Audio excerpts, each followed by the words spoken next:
दोस्तों, कैसे हैं आप सभी। आई होप आप सभी बहुत ही खुश होंगे और अच्छे से अपनी ठंड की छुट्टी एंजॉय कर रहे होंगे। अच्छा, आज हम लोग पढ़ने वाले हैं chemical reaction and it's equation का एक 10 मिनट का रिकैप, 10 मिनट का रिवीजन पार्ट हम कंप्लीट करने वाले हैं। ये वीडियो सिर्फ रिवीजन के लिए है। अच्छा, और अगर आपने ये चैप्टर अच्छे से नहीं पढ़ा है तो आप हमारे यूट्यूब चैनल पे जाके chemical reaction and it's equation का पूरा वन शॉट वीडियो, एक पूरी डिटेल वीडियो देख सकते हैं। चलिए बिना टाइम लगाए हम ये चैप्टर स्टार्ट करते हैं और कुछ बातें करते हैं एग्जाम के लिए। हमारा साइंस का एग्जाम जो है वो होने वाला है 20 फरवरी को। 20 फरवरी को हमारा एग्जाम होगा और आज से 1 महीना 17 दिन बचे हैं। अरे 1 महीना 17 दिन हमारे इस एग्जाम के लिए बचे हैं, तो हमें जितना जल्दी हो सके और जितना ज्यादा हो सके उतना रिवीजन करना होगा। तो बिना देरी करे हम चैप्टर स्टार्ट करते हैं और बढ़ते हैं हमारी अगली स्लाइड पे।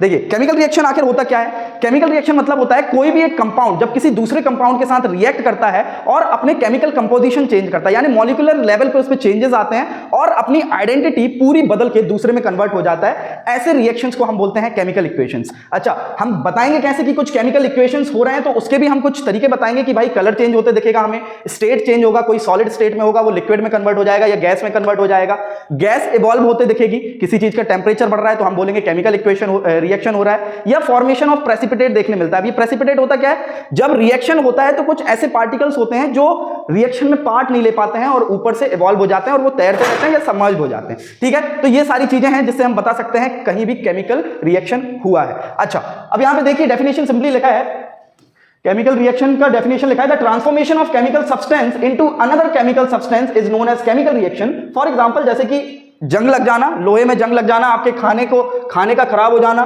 दूध का दही बन जाना, या डाइजेशन में भी आपका केमिकल रिएक्शंस होते हैं, या आप रेस्पिरेट करते हो, सांस लेते हो, तब भी आपके ऑक्सीजन और ग्लूकोज का रिएक्शन होता है। ये सारी चीजें एग्जांपल हैं आपके केमिकल रिएक्शन के। अच्छा, ये कैरेक्टरिस्टिक्स बताएं भैया, गैस निकलेगी तो हम बता सकते हैं कि एक केमिकल रिएक्शन हो रहा है, गैस निकलेगी तो हम बता सकते हैं एक केमिकल रिएक्शन हो रहा है, या उसके बाद कलर चेंज होगा तो हम बता सकते हैं कि केमिकल रिएक्शन हो रहा है। इसके अलावा स्टेट चेंज हो जाएगा, कोई सॉलिड से गैस, गैस से लिक्विड, लिक्विड से फिर से सॉलिड, अगर ऐसे स्टेट चेंज होते दिख रहे हैं हमें किसी रिएक्शन के बाद, रिएक्शन मतलब कोई भी बदलाव के बाद अगर ये सारी चीजें देखने मिल रही हैं, वो सारी चीजें केमिकल रिएक्शन कहलाती हैं। भाई देखो, बदलाव बहुत टाइप के होते हैं। अब जैसे मैं इस पेन को तोड़ दूं, ये भी एक टाइप का बदलाव होगा, बट ये एक फिजिकल चेंज होगा। यहां पे इसके फिजिकल प्रॉपर्टीज चेंज हुई है, इसका शेप चेंज हुआ है, इसमें कोई भी मॉलिक्यूलर लेवल पे चेंजेस नहीं आए हैं। अगर टेम्परेचर की बात करें तो कोई भी चीज रिएक्ट करने के बाद या तो ठंडी हो रही है रिएक्शन के बाद, जैसे नाइट्रोजन गैस है, बहुत ही ठंडी गैस रहती है, उसको जब भी आप पानी के साथ डालोगे तो पानी जो है बहुत टेम्परेचर बहुत डिक्रीज हो जाएगा उसका। ऐसे ही अगर हम बात करें चूना यानी कैल्शियम ऑक्साइड, कैल्शियम ऑक्साइड में जब आप पानी डालते हो तो उसका टेम्परेचर बढ़ता है। ये सारी चीजें एग्जांपल हैं आपके चेंज इन टेम्परेचर के लिए। फिर उसके बाद फॉर्मेशन ऑफ प्रेसिपिटेट, जैसा मैंने आपको बता दिया है। इसके बाद आगे बढ़ते हैं केमिकल इक्वेशन पे। केमिकल इक्वेशन क्या होता है भाई, ये एक बहुत ही इजी तरीका रहता है किसी केमिकल रिएक्शन को बताने का। कैसे, अब जैसे देखिए फॉर एग्जांपल मैंने ये इधर पे एक रिएक्शन लिखा हुआ है, किसका रिएक्शन, ये हाइड्रोजन का रिएक्शन हुआ ऑक्सीजन के साथ और जिसमें क्या बना, वाटर बना। इस टाइप के मेथड को बोलते हैं वर्ड इक्वेशन, इसको बोला जाता है वर्ड इक्वेशन। यानी कि आप पूरे वर्ड के थ्रू किसी चीज के बारे में डिस्क्राइब कर रहे हो, एलोबरेट कर रहे हो, ये सारी चीजें वर्ड इक्वेशन कहलाई जाती है। बट इसी को, इस वर्ड इक्वेशन को जब हम फॉर्मूलाज और नंबर की हेल्प से लिखते हैं, that is known as your chemical equation. देखिए डेफिनेशन क्या लिखी है, representation of chemical reaction using symbols and formulas of the substance is called chemical equation.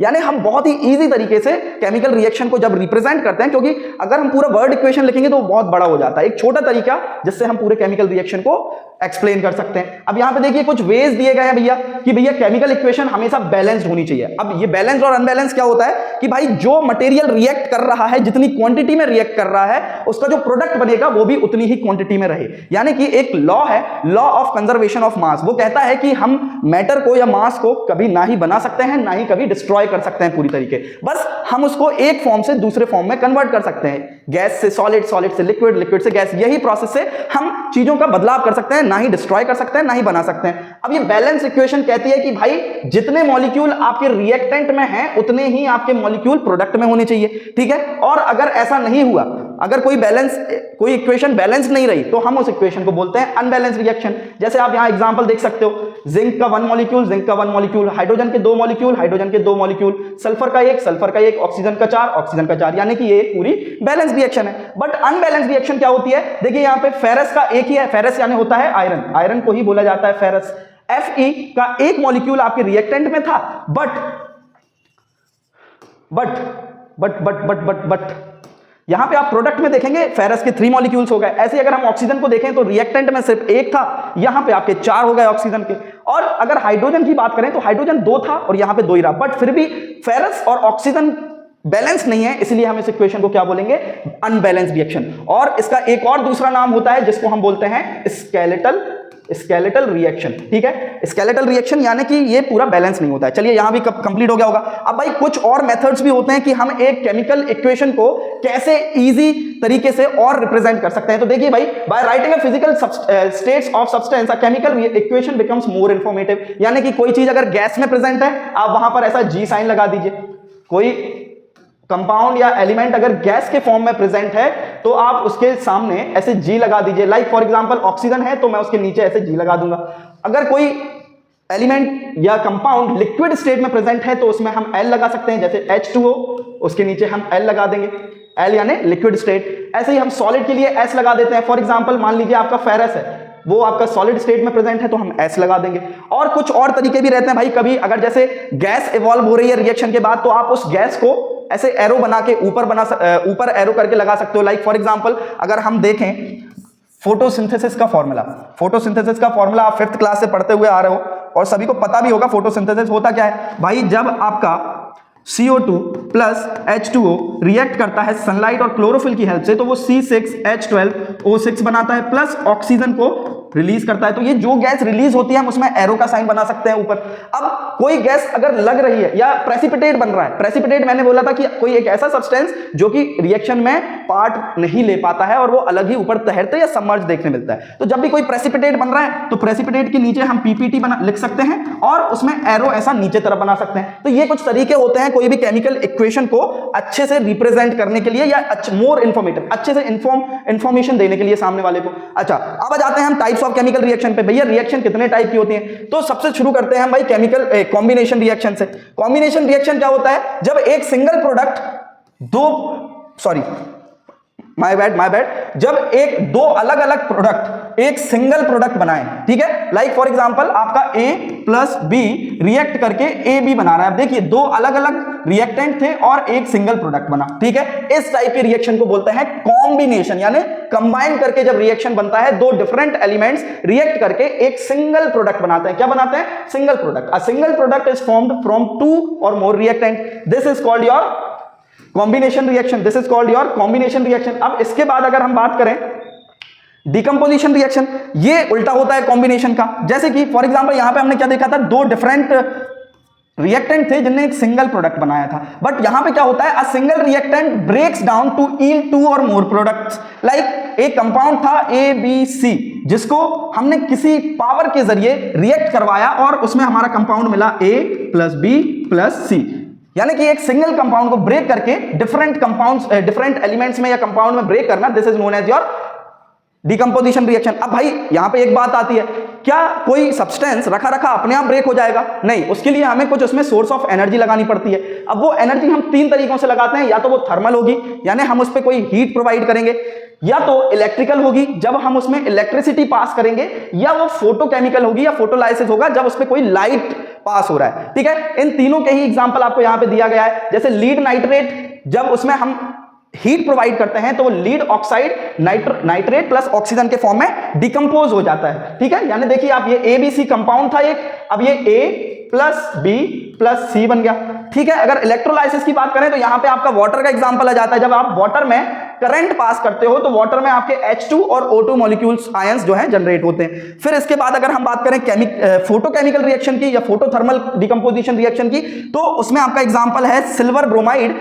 जब हम सिल्वर ब्रोमाइड के ऊपर लाइट देते हैं, यानी ये जो सिल्वर ब्रोमाइड है ये हमेशा ब्लैक बॉटल्स में रखा जाता है। क्यों रखा जाता है? ताकि भाई वो सिल्वर ब्रोमाइड के अंदर लाइट ना आए और वो सिल्वर और ब्रोमीन में कन्वर्ट ना हो। ये सिंपल बात है भैया कि कोई भी सब्सटेंस अपने आप तो टूटेगा नहीं, उसमें कुछ ना कुछ हमें सोर्स ऑफ एनर्जी देनी पड़ेगी तभी टूटेगा। ये पेन रखा रखा तो टूटेगा नहीं, मुझे इस पर पावर लगाना पड़ेगा। ऐसे ये है कि भाई कोई कंपाउंड अपने आप नहीं टूटता है, हमें सोर्स ऑफ एनर्जी उनमें लगानी पड़ती है। चलिए ठीक है भाई, इधर तक क्लियर है। इसके बाद हम बढ़ते हैं अगली रिएक्शन पे। अगली रिएक्शन क्या कहती है? Displacement reaction. अब यहां पे देखिए भैया, डिस्प्लेसमेंट का मतलब क्या होता है, कोई चीज का एक जगह से दूसरी जगह डिस्प्लेस हो जाना, ठीक है। अब यहां पे अगर ये डिस्प्लेसमेंट रिएक्शन आपको बहुत अच्छे से समझनी है तो यहां पे आपको एक रिएक्टिविटी सीरीज आती है, मेटल्स की reactivity series, low to high, high to low में, यानी जो सबसे ज्यादा रिएक्टिव एलिमेंट रहता है वो ऊपर और जो सबसे कम रिएक्टिव रहता है वो नीचे, ठीक है। तो इसमें क्या होता है कि जब एक हायर रिएक्टिव, जो ज्यादा रिएक्टिव एलिमेंट रहता है, वो कम रिएक्टिव एलिमेंट को डिस्प्लेस करके अपनी जगह बना लेता है, ठीक है। अब यहां पे देखिए आपका एक रिएक्शन दिया है जिंक, को एक रिएक्शन दिया है जिंक प्लस कॉपर सल्फेट का। जिंक कॉपर सल्फेट जो है वो जनरली ब्लू कलर का होता है, किस कलर का होता है, ब्लू कलर का। बट जैसे ही हम इसमें जिंक डालते हैं तो जिंक कॉपर से ज्यादा रिएक्टिव एलिमेंट है, जिंक सल्फेट के साथ अपना बॉन्ड बना लेगा और इसका कलर चेंज कर देगा ग्रीन में, ठीक है। जिंक सल्फेट बन जाएगा ग्रीन और कॉपर बाहर निकल गया। अब यहां पे देखिए जिंक ने कॉपर को डिस्प्लेस करके अपनी जगह बना ली, तो इसीलिए इस रिएक्शन को क्या बोला जाता है, डिस्प्लेसमेंट रिएक्शन, यानी कि one element is displaced by another element. This type of reaction is known as displacement reaction. इसमें और काफी एग्जांपल्स हैं, बट जनरली एक या दो आप एग्जांपल याद करके चले जाइए, फिर कोई दिक्कत वाली बात नहीं है। अब इसके बाद फोर्थ रिएक्शन आती है डबल डिस्प्लेसमेंट रिएक्शन। देखिए भाई, डिस्प्लेसमेंट में क्या हो रहा था, एक सिंगल एलिमेंट दूसरे को डिस्प्लेस करके अपनी जगह बना रहा था, बट यहां पे क्या होता है कि चेंज ऑफ आयंस होने देखने मिलता है। इसका सिंपली फॉर्मूला आप देखिए, एक कंपाउंड था AB जिसका रिएक्शन हुआ CD से और इसमें फाइनल प्रोडक्ट बना AC प्लस BD, ठीक है। देखिए आप क्या समझ में आया कि अदला बल्दी हो रही है आयंस की, ठीक है। वही आप यहां पे एग्जांपल देखिए, डबल डिस्प्लेसमेंट रिएक्शन क्या कहता है, exchange of ions between reaction, यानी कि पहले सिल्वर नाइट्रेट था जिसका रिएक्शन हमने NaCl यानी सोडियम क्लोराइड के साथ करवाया। अब देखिए फाइनल प्रोडक्ट क्या बना, AgCl प्लस सोडियम नाइट्रेट। पहले सिल्वर के साथ नाइट्रेट था, अब सोडियम के साथ नाइट्रेट हो गया, और पहले सोडियम के साथ क्लोरीन था, अब सिल्वर के साथ क्लोरीन हो गया, यानी चेंज ऑफ आयंस देखने मिला हमें। यहां पे अदला बल्दी हो जाती है। कुल मिला के सीधी बात ये समझिए, डबल डिस्प्लेसमेंट रिएक्शन क्या है, जहां पे अदला बल्दी हो रही हो, ठीक है। अब इसके बाद हम आगे बढ़ते हैं। अब आता है मेन रिएक्शन जिसको हम बोलते हैं रिडॉक्स रिएक्शन। भैया रिडॉक्स रिएक्शन जो है वो दो टाइप के रिएक्शन से मिलकर बनता है। पहला है आपका ऑक्सीडेशन और दूसरा है रिडक्शन, ठीक है। आई बात समझ में। रिडॉक्स का नाम कैसे पड़ा भाई, रिडॉक्स आया है रिडक्शन से और ऑक्स आया है ऑक्सीडेशन से। RED आया है रिडक्शन से और OX आया है ऑक्सीडेशन से। भाई जब भी हमें ये, पहले हम ये समझते हैं ऑक्सीडेशन और रिडक्शन क्या होता है। कोई भी रिएक्शन में किसी मेटल के पास, सॉरी किसी भी एक एलिमेंट के पास अगर रिएक्शन के बाद ऑक्सीजन आता है या कोई हाइड्रोजन प्रेजेंट था और हाइड्रोजन निकल जाता है, इस प्रोसेस को हम बोलते हैं ऑक्सीडेशन। चलिए एग्जांपल से समझते हैं। मेरा एक कंपाउंड था X जिसके पास H प्रेजेंट था। अब मैंने इसका रिएक्शन करवाया ऑक्सीजन से और मेरा जो फाइनल प्रोडक्ट बन रहा है वो XO बन रहा है और हाइड्रोजन बाहर निकल रहा है, ठीक है। तो अब यहां पे देखिए, पहले हाइड्रोजन था इस X कंपाउंड X एलिमेंट के साथ, इसका रिएक्शन हुआ ऑक्सीजन के साथ जिसमें ऑक्सीजन आ गया, ठीक है, और हाइड्रोजन बाहर निकल गया। तो इस टाइप के रिएक्शन को हम बोलते हैं ऑक्सीडेशन, ठीक है। Reaction that involves the gain of oxygen and loss of hydrogen. Gain of oxygen and loss of hydrogen, इस रिएक्शन को बोला जाता है ऑक्सीडेशन। और इसी का उल्टा होता है आपका रिडक्शन। रिडक्शन क्या कहता है भाई, मेरा एक एलिमेंट था X जिसके साथ ऑक्सीजन जो था दोस्ती किए हुए था, फिर उसके बाद मेरा हाइड्रोजन आया और हाइड्रोजन ने रिएक्शन करने के बाद XH बना लिया, यानी गेन ऑफ हाइड्रोजन देखने मिला और लॉस ऑफ ऑक्सीजन देखने मिला। रिडक्शन और ऑक्सीडेशन एक दूसरे के उल्टे रिएक्शंस हैं। ऑक्सीजन मतलब होता है, ऑक्सीडेशन मतलब होता है ऑक्सीजन का आना हाइड्रोजन का जाना, और रिडक्शन मतलब होता है हाइड्रोजन का आना ऑक्सीजन का जाना। और जब हमें किसी रिएक्शन में ये दोनों ही चीज देखें तब हम उस रिएक्शन को क्या बोलते हैं, रिडॉक्स रिएक्शन, यानी both oxidation and reduction take place simultaneously. इस टाइप के रिएक्शन को हम बोलते हैं ऑक्सीडेशन, सॉरी रिडॉक्स रिएक्शन। अब इसके बाद आगे बढ़ते हैं। ये जनरली 5 टाइप के मेन रिएक्शंस थे। इसके बाद हमारे कुछ 2-3 और रिएक्शंस हैं जिनको हम पढ़ते हैं, जैसे प्रेसिपिटेशन रिएक्शन। अब ये प्रेसिपिटेशन रिएक्शन क्या होता है भाई, ये रिएक्शन वही रिएक्शन होता है जिसमें प्रेसिपिटेट बनता है। कोई भी एक ऐसा रिएक्शन हो रहा है जिसमें आपका एक कोई सॉलिड मटेरियल जो डिसॉल्व नहीं हो पाता है सॉल्यूशन में, उस टाइप की रिएक्शन को हम बोलते हैं precipitation reaction. Like for example यहां पे देखिए, जब सिल्वर नाइट्रेट जो कि एक्वस फॉर्म में था, एक्वस मतलब होता है जब आपका सेमी लिक्विड रहता है, पानी के साथ आपका प्रेजेंट रहता है ये मटेरियल, तो ये जब एक्वस फॉर्म में था और इसका रिएक्शन हुआ NaCl से, ये भी एक्वस फॉर्म में था मतलब वाटर में प्रेजेंट था, बट जो आपका प्रोडक्ट बना उसमें देखिए AgCl जो है वो सॉलिड स्टेट में प्रेजेंट आया, यानी ये आपका PPT है, यानी प्रेसिपिटेट। ये रिएक्शन के ऊपर तैरता हुआ नजर आता है। अब इसको आप सिंपली एग्जांपल से समझ सकते हो, दूध में जब दही बनता है तो ऊपर जो कर्ड टाइप का तैरते दिखता है ना, दैट इज योर प्रेसिपिटेट, यानी जो रिएक्शन में पार्ट नहीं ले पाता है। इसके अलावा आपका NaNO3 यानी सोडियम नाइट्रेट बना, जो फिर से एक्वस फॉर्म में था पहले ही जैसे, बट यहां पे ये सॉलिड स्टेट में है। कौन? Silver chloride. ये क्या है? एक पीपीटी है, ये रिएक्शन में पार्ट नहीं ले पाया। इसके बाद एक और रिएक्शन आता है जिसको हम बोलते हैं न्यूट्रलाइजेशन रिएक्शन। अब ये न्यूट्रलाइजेशन रिएक्शन क्या होता है भाई, ये जनरली हम नेक्स्ट चैप्टर में पढ़ेंगे, या पढ़ा भी, हमने एक वीडियो डाली थी, सॉल्ट बनने की प्रोसेस को हम बोलते हैं न्यूट्रलाइजेशन रिएक्शन। यानी कि इसमें जब एक बेस, कोई भी एक बेस, NaOH सोडियम हाइड्रोक्साइड एक बेस है जो कि रिएक्ट कर रहा है HCl से। HCl क्या है? एक एसिड है। तो जब भी एक एसिड और बेस का रिएक्शन होता है तो हमारा salt, SaLT salt plus water बनता है। अब ये देखिए, ये रिएक्शन क्या ये फॉलो कर रहा है, ये एक बेस है, ये एक एसिड है जिसका रिएक्शन हुआ, जिसने सॉल्ट और वाटर बनाया। हाँ जी, तो ये क्या है? एक टाइप का न्यूट्रलाइजेशन रिएक्शन है। देखिए क्या लिखा है, the reaction in which an acid reacts with base to form salt and water by an exchange of ions is called neutralisation reaction. भैया चलिए ठीक है, आगे बढ़ जाते हैं। इसके बाद, अब इसके बाद आता है हमारा एक्सोथर्मिक रिएक्शन। भैया ये एक ऐसा रिएक्शन जिसमें रिएक्शन होने के बाद हीट प्रोड्यूस होती है, यानी कि रिएक्शन होते टाइम हीट एग्जिट होती है। इधर वर्ड से आप समझ जाएंगे, एक्सो मतलब क्या होता है? एग्जिट। एग्जिट से आप याद कर सकते हो एक्सोथर्मिक, जब भी हीट बाहर निकले रिएक्शन के बाद उस रिएक्शन को बोला जाता है एक्सोथर्मिक। और उसी का उल्टा होता है जब हम किसी चीज को रिएक्ट कराने के लिए हीट लगाएं। यहां पे याद देखिए, कैल्शियम कार्बोनेट था जिसमें हमने हीट प्रोवाइड की, जिसमें कैल्शियम ऑक्साइड और कार्बन डाइऑक्साइड मॉलिक्यूल्स निकले, तो इस टाइप की रिएक्शन को हम एंडो बोलते हैं। एंडो मतलब अंदर आना, रिएक्शन कराते टाइम हम हीट प्रोवाइड कर रहे हैं, उस रिएक्शन को बोलते हैं एंडोथर्मिक। और जब हीट बाहर निकलती है उस रिएक्शन को बोलते हैं हम एक्सोथर्मिक। इसके बाद हम आगे बढ़ जाते हैं। अब यहां पे दो मेन क्वेश्चंस आते हैं जहां से पेपर में क्वेश्चन बनते हैं, ठीक है। अब देखिए भाई, पहला है आपका कोरोजन और दूसरा है आपका रिडक्शन। ये होते क्या है, बहुत ध्यान से सुनना। ऑक्सीडेशन, अब भी हम लोगों ने पढ़ा है ऑक्सीडेशन क्या होता है, जब भी ऑक्सीजन का आना हो, गेन ऑफ ऑक्सीजन देखने मिले या हाइड्रोजन का लॉस देखने मिले, उस रिएक्शन को हम क्या बोल रहे थे? Oxidation reaction. अब इस ऑक्सीडेशन का जो एग्जांपल है वो जनरली हमारी लाइफ में दो चीजें होती हैं जो आप लोगों ने देखी भी होगी आमतौर पर। पहला होता है कोरोजन, और ये जो रस्टिंग जो है कोरोजन का ही पार्ट है। रस्टिंग क्या है भाई? रस्टिंग, जंग लगना, ये सभी लोग जानते होंगे। जब भी कोई लोहे पे पानी मॉइस्चर के कांटेक्ट में आ जाता है, वो लोहा या ऑक्सीजन के कांटेक्ट में आ जाता है तो वो फेरस ऑक्साइड में कन्वर्ट हो जाता है, जंग लग जाती है। जंग को बोला जाता है फेरिक ऑक्साइड या फेरस ऑक्साइड, ठीक है। अब ये रस्टिंग क्या है? ये कोरोजन का ही एग्जांपल है। कोरोजन क्या होता है? कोरोजन मतलब किसी भी मेटल पे, कोरोजन सारे मेटल्स के लिए अप्लाई होता है, बट रस्टिंग सिर्फ आयरन के लिए अप्लाई होता है, ठीक है।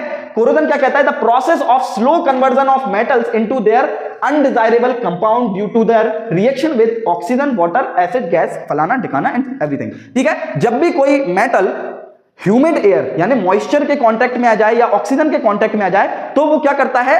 ऊपर एक कलर चेंज दिखाने लगता है, रिएक्ट करने लगता है वो वाटर के साथ और अपना कलर चेंज कर देता है। आप जनरली आपके घर पे जो तांबे के लोटे होते हैं, आप देखना तांबे के लोटे धीरे धीरे अगर उनको धुलोगे बहुत साफ हो जाएंगे, बट थोड़ी देर बाद वो ब्लैकिश हो जाते हैं, ग्रीनिश कलर आ जाता है। तो वो क्या होता है भाई, जो आपका तांबे का लोटा जो है वो वाटर के साथ रिएक्ट करके मेटल ऑक्साइड बनाने लगता है। क्या बनाने लगता है? Metal oxide.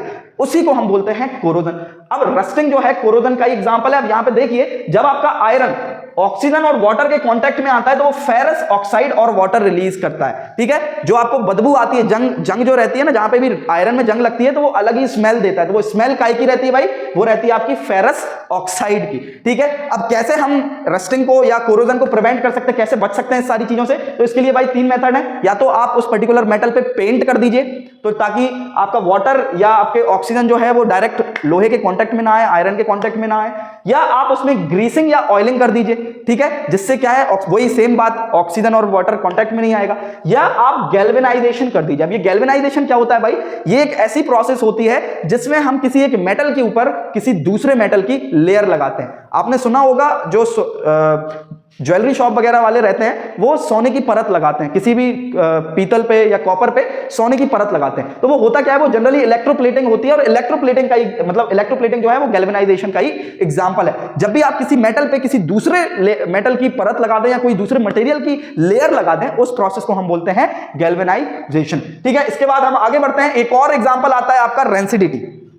ये भी आपके ऑक्सीडेशन का ही एग्जांपल है। जब भी आपका फूड मटेरियल, कोई भी खाना जो आप खाते हैं वो ऑक्सीजन के कांटेक्ट में आ जाता है ना, तो वो क्या करता है? आपके फूड में प्रेजेंट ऑयल या फैट मॉलिक्यूल्स जो रहते हैं वो ऑक्सीजन के साथ रिएक्ट करके उस फूड को खराब कर देते हैं। ठीक है, देखिए क्या लिखा है, the taste and order of food materials containing fat and oil changes when they are left expose to air. जब भी एयर में बहुत देर के लिए खुले छोड़ देते हैं तो वो क्या होता है भाई, वो एक्सपोज हो जाता है और अपना कलर और टेस्ट चेंज कर देते हैं। इस प्रोसेस को हम बोलते हैं रेंसिडिटी। और ये होती किस वजह से है भाई, ये होती है ऑक्सीडेशन की वजह से। ऑक्सीडेशन ऑफ फैट मॉलिक्यूल्स होता है, यानी फैट और प्रोटीन में ऑक्सीजन का आना, oxidation of fat and oil present in the materials.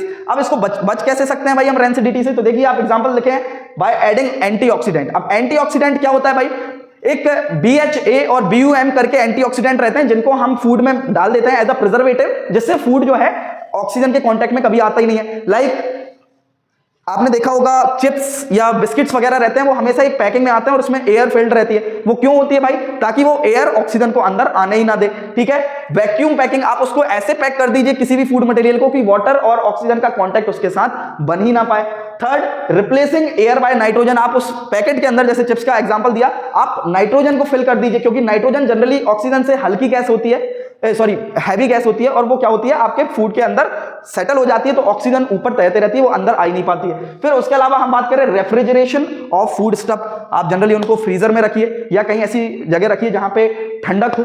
ठीक है, अब इसके बाद खत्म, बस इतना ही था इस चैप्टर में, ये था हमारा रिवीजन पार्ट। ऐसे ही वीडियोस देखने के लिए आप टीएनबी क्लासेस में बने रहें और हमें फॉलो करें। टीएनबी क्लास का ऐप डाउनलोड करें, गूगल प्ले स्टोर्स पे आपको ये ऐप मिल जाएगा, और आप हमें इंस्टाग्राम पे भी फॉलो कर सकते हैं, आप हमें यूट्यूब पे भी सब्सक्राइब कर सकते हैं। हमारी सारी वीडियोस यूट्यूब पे डल रही हैं। टीएनबी क्लासेस में बने रहने के लिए धन्यवाद। मेरा नाम है अंकित कौरव।